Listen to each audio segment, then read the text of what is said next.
Hi yours, welcome to Asini Sudha all in one ఛానల్కి. నేను మీ ఆసిని సుధాకర్. ఇప్పుడు వచ్చేసి ముల్లంగి దుంపలతోటి పచ్చడిని రెడీ చేస్తున్నానండి. ఇది అన్నం చపాతీలో కన్నా దేంట్లోకైనా బాగుంటుంది. అది ఎలా రెడీ చేసుకోవాలి చూసేద్దాం రండి. 2 ముల్లంగి దుంపలు తీసుకున్నానండి. పైన ఉన్న పీల్ అంతా తీసేసుకోవాలి. ఈ విధంగా ఇలా తీసుకున్నాన్ని చిన్న చిన్న ముక్కల కింద కట్ చేసుకోవాలండి. అలాగే ఆనియన్స్ కూడా తీసుకోవాలి. చూస్తున్నారు కదా, ఇవి ఆనియన్స్ అలాగే ముల్లంగి దుంపలు తీసుకున్నాను. ఈ రెండు ఇలా చిన్న చిన్న ముక్కల కింద కట్ చేసుకున్నానండి.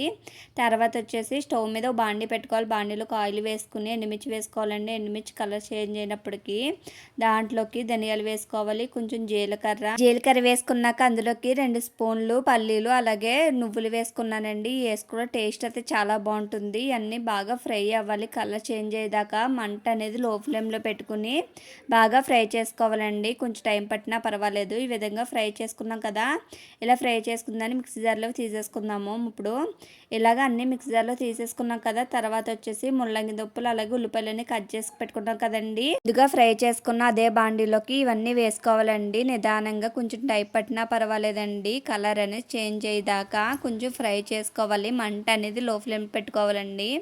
అందులోకి కొంచెం మంది చింతపండు కూడా వేసుకున్నాను.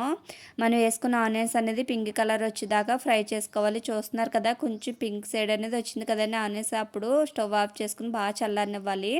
చల్లారినట్లని ఇప్పుడు మిక్సర్లో వేసుకోవాలండి. దాంట్లోకి టేస్ట్ సరిపడగా ఉప్పు కూడా వేసుకోవాలండి. వేసుకుని ఇలా మిక్సీ పెట్టుకోవాలి. మెత్తటి పేస్ట్లో పెట్టుకోవడానికి కొంచెం బరగ్గా ఉండేలాగా పెట్టుకోవాలి. చూస్తున్నారు కదా, ఈ విధంగా కొంచెం బరగ్గా ఉండేలాగా మిక్సీ పెట్టుకోవాలండి. పచ్చడి అనేది రోట్లో రుబ్బుకుంటే ఇంకా బాగుంటుంది. ఈ కాలంలోని రోట్లు ఎక్కడ ఉన్నాయండి, ఇప్పుడు అద్దెంట్లో అసలు రోడ్లు అనేది ఉండలేదు కదా.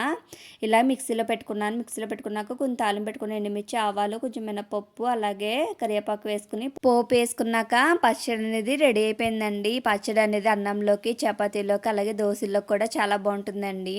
నేను ఒకసారి టేస్ట్ చేస్తున్నాను. టేస్ట్ అయితే చాలా చాలా బాగుంది. మీరు ఒకసారి ట్రై చేయండి. ట్రై చేసి ఎలా ఉందో కామెంట్ సెక్షన్లో కామెంట్ చేయండి.